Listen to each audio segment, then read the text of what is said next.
Hi ಗೆಳೆಯರೇ, ನಮಸ್ತೆ. Welcome back to my channel. ಇವತ್ತಿನ ರೆಸಿಪಿ ಏನಪ್ಪ ಅಂದರೆ ಅದು ಲಾಸ್ಟಿಗೆ ಗೊತ್ತಾಗುತ್ತೆ.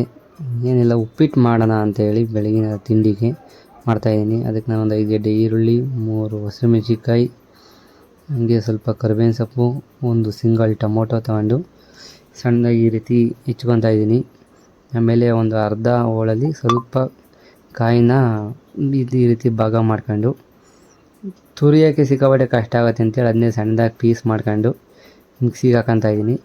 ಸಣ್ಣದಾಗಿ ಹಾಕೊಳ್ಳಿ, ಇಲ್ಲಾಂದರೆ ದೊಡ್ಡದಾಗಿ ಹಾಕೊಂಡ್ಬಿಟ್ರೆ ಮಿಕ್ಸಿ ಬ್ಲೇಡ್ಗಳು ಹೋಗ್ಬಿಡ್ತವೆ. ಈ ರೀತಿ ಸಣ್ಣದಾಗಿ ಕಟ್ ಮಾಡ್ಕೊಂಡು ಮಿಕ್ಸಿಗೆ ಹಾಕೊತಾ ಇದ್ದೀನಿ ನಾನು. ಹಾಕೊಂಡಾದ್ಮೇಲೆ ಒಂದು 2 ರೌಂಡು ಗಿರ್ ಅನಿಸಿ ಅದನ್ನ ಮತ್ತೆ ತೊಗೊತಾ ಇದ್ದೀನಿ. ಅಂದರೆ ನೀರು ಹಾಕ್ಬಾರ್ದು ಇದಕ್ಕೆ, ಬರೀ ಕಾಯಿನ ತುರಿಯೋ ರೀತಿ ಹುಡಿ ಆಗೋ ರೀತಿ ನೋಡಿ, ಈ ರೀತಿ ಆಗುವಂಗೆ ಒಂದು 2 ರೌಂಡ್ ಹಾಕ್ಕೊಂಡಿದ್ದೀನಿ. ಅದಾದಮೇಲೆ ಬೇಕಾಗಿರೋದು ಪ್ಯಾನಲ್ಲಿ ಇಟ್ಟು ಬೆಂಕಿ ಹಾಕಿದ್ದೀನಿ. ಆಮೇಲೆ ನಮಗೆ ಅಳತೆ ಬೇಕಾದಷ್ಟು ರವೆ, 1 ಕಪ್ಪು ರವೆ ತೊಗೊತಾ ಇದ್ದೀನಿ ನಾನು. ಉಪ್ಪಿಟ್ಟು ಅಂದರೆ ಎಲ್ಲರಿಗೂ ಬೇಜಾರಾಗೋ ಸಂಗತಿ, ಆದರೆ ಯಾವುದೇ ಒಂದು ಇದನ್ನೂ ನಾವು ಇಷ್ಟಪಟ್ಟು ಮಾಡಿದರೆ ಎಲ್ಲದೂ ಸೂಪರಾಗಿರುತ್ತೆ. ಈ ರೀತಿ ಒಂದು ಟ್ರೈ ಮಾಡಿ ನೋಡಿ. ಸಿಂಪಲ್ ರೆಸಿಪಿ ಇವೆಲ್ಲ. ಅದಕ್ಕೆ ಎಷ್ಟು ಬೇಕಷ್ಟು ಆಯಲ್ನ ಹಾಕೊತಾ ಇದ್ದೀನಿ ನಾನೀಗ.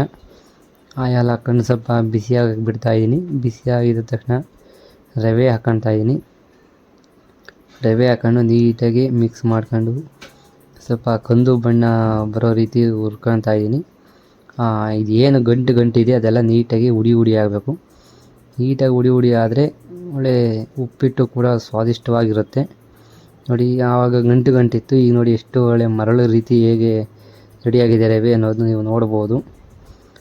ನೋಡಿ, ಇದು ಕೆಳಗಡೆ ಕಾಣಿಸ್ತಾ ಇದೆ. ಈ ರೀತಿ ಹೆಂಗೆ ಒಂದ್ಸಲ ಮಿಕ್ಸ್ ಮಾಡ್ಕೊಂಡು ನೀಟಾಗಿ ಈಗ ಇದನ್ನು ತೆಗೆದಿಟ್ಕೊಬಿಡೋಣ. ಇದನ್ನ ಮತ್ತೆ ಅದೇ ಪ್ಯಾನಲ್ಲಿ ಇಟ್ಕೊಂಡು ಸ್ವಲ್ಪ ಆಯಲ್, ನಿಮಗೆ ಒಗ್ಗರಣೆಗೆ ತಕ್ಕಷ್ಟು ಆಯಲ್ ಹಾಕ್ಕೊತಾ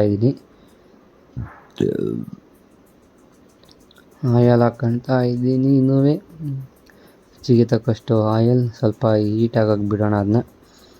ಅದು ಕಾವೇರಿದ ತಕ್ಷಣ ಅದಕ್ಕೆ ಬೇಕಾಗಿರುವಂಥ ಮುಂದಿನ ಸಾಮಗ್ರಿಗಳು, ಸ್ವಲ್ಪ ಕಡಲೆಬೇಳೆ ಹಾಕ್ಕೊಂಡು ಈಗ ಮತ್ತೆ ಅದು ಸ್ವಲ್ಪ ಇದು ಮಾಡ್ಕೊಂಡು ಈಗ ಮತ್ತೆ ಇನ್ನೊಂದು ಮಸಾಲೆ ಡಬ್ಬಿ ತಗೊಳ್ಳೋಣ. ಸ್ವಲ್ಪ ಜೀರಿಗೆ, ಸ್ವಲ್ಪ ಸಾಸಿವೆ ಹಾಕ್ಕೊಂಡು ನೀಟಾಗಿ ಫ್ರೈ ಮಾಡ್ಕೊಳ್ಳೋಣ. ಫ್ರೈ ಮಾಡ್ಕೊಂಡ ತಕ್ಷಣ ನೋಡಿ, ಅದು ಸ್ವಲ್ಪ ಬ್ರೌನಿ ಕಲರ್ ಬರಬೇಕು. ಅದಕ್ಕೆ ಹಂಗೆ ಮಾಡ್ಕೊಂಡು ಸ್ವಲ್ಪ ಇಟ್ಕೊಂಡಿದ್ದಂಥ ಕರ್ಬೇವಿನ ಸೊಪ್ಪು ಹಾಕೋಣ. ಕರ್ಬೇವಿನ ಸೊಪ್ಪು ಆದಮೇಲೆ ಸ್ವಲ್ಪ ಅದು ಫ್ರೈ ಆಗಲಿ ಬಿಡೋಣ. ಆಮೇಲೆ ಫ್ರೈ ಆದಮೇಲೆ ಮೆಣಸಿನ್ಕಾಯಿ ಹಾಕಿ ಅದನ್ನು ಸ್ವಲ್ಪ ಹಂಗೆ ಬಿಡೋಣ. ಅದು ಸ್ವಲ್ಪ ಫ್ರೈ ಆಗಲಿ. ಸೌಟಲ್ಲಿ ಅಲ್ಲಾಡಿಸ್ಬಿಟ್ಟು ನೀಟಾಗಿ ನೋಡಿ. ಇವೆಲ್ಲ ಸಿಂಪಲ್ ರೆಸಿಪಿ. ಜಸ್ಟ್ ಈಗೆಲ್ಲ ಉಪ್ಪಿಟ್ಟು ಅಂದರೆ ಭಾರಿ ಬೇಜಾರು ಮಾಡ್ಕೊತಾರೆ ಜನ. ಈ ರೀತಿ ಮಾಡ್ಕೊಳ್ಳಿ, ತಿನ್ಕೊಳ್ಳಿ. ಎಲ್ಲ ಬ್ಯಾಚುಲರ್ಸಿಗೆ ಅನುಕೂಲ ಆಗಲಿ ಅಂತೇಳಿ ಮಾಡಿ ತೋರಿಸ್ತಾ ಇರೋದು ನಾನು. ತಗೊಂಡಿದ್ದಂಥ ಒಂದು 5 ಗಡ್ಡೆ ಈರುಳ್ಳಿ ಹಾಕ್ತಾಯಿದ್ದೀನಿ. ಅದು ಹೆಚ್ಚಿದ ತಕ್ಷಣ ಒಂದು ಸ್ವಲ್ಪ ಫ್ರೈ ಮಾಡ್ಕೊಬಿಟ್ಟು ಇಮಿಡಿಯೇಟ್ಲಿ ಟೊಮೊಟೊ ಹಾಕ್ಬಾರ್ದು. ಅದಕ್ಕೆ ಸ್ವಲ್ಪ ಈರುಳ್ಳಿನ ಸ್ವಲ್ಪ ಮಾಗೋ ರೀತಿ ಫ್ರೈ ಮಾಡ್ಕೊಂಡು ಹಸಿ ವಾಸನೆ ಎಲ್ಲ ಹೋಗೋ ರೀತಿ ಈ ರೀತಿ ನೀಟಾಗಿ ಫ್ರೈ ಮಾಡ್ಕೊತಾ ಇದ್ದೀನಿ. ಇವೆಲ್ಲ ಒಂದು 5-10 ನಿಮಿಷದಲ್ಲಿ ಆಗುವಂತಹ ದಿಢೀರ್ ರೆಸಿಪಿಗಳು. ಬ್ಯಾಚುಲರ್ಸ್ಗಳು ನೋಡ್ಕೊಳ್ಳಿ, ಮಾಡ್ಕೊಳ್ಳಿ. ಹೇಗಿದೆ ಅಂತ ಕಮೆಂಟ್ ಮಾಡಿ. ಹಾಗೆ ಸಪೋರ್ಟ್ ಮಾಡಿ. ಫೇಸ್ಬುಕ್, ಇನ್ಸ್ಟಾಗ್ರಾಮ್, ಯೂಟ್ಯೂಬ್ನಲ್ಲೂ ಕೂಡ ಇದ್ದೀನಿ. ಸಪೋರ್ಟ್ ಮಾಡಿ, ಬೆಳೆಸಿ ಅಂತ ಕೇಳ್ತಾ ನೋಡಿ. ಈ ರೀತಿ ನಾವು ಈರುಳ್ಳಿನ ಮಾಗಿಸಾದ್ಮೇಲೆ ಅದಕ್ಕೆ ಟೊಮೊಟೊ ಆ್ಯಡ್ ಮಾಡಿಬಿಡೋಣ. ಟೊಮೊಟೊ ಆ್ಯಡ್ ಮಾಡಿಬಿಟ್ಟು ನೀಟಾಗಿ ಮಿಕ್ಸಪ್ ಮಾಡೋಣ.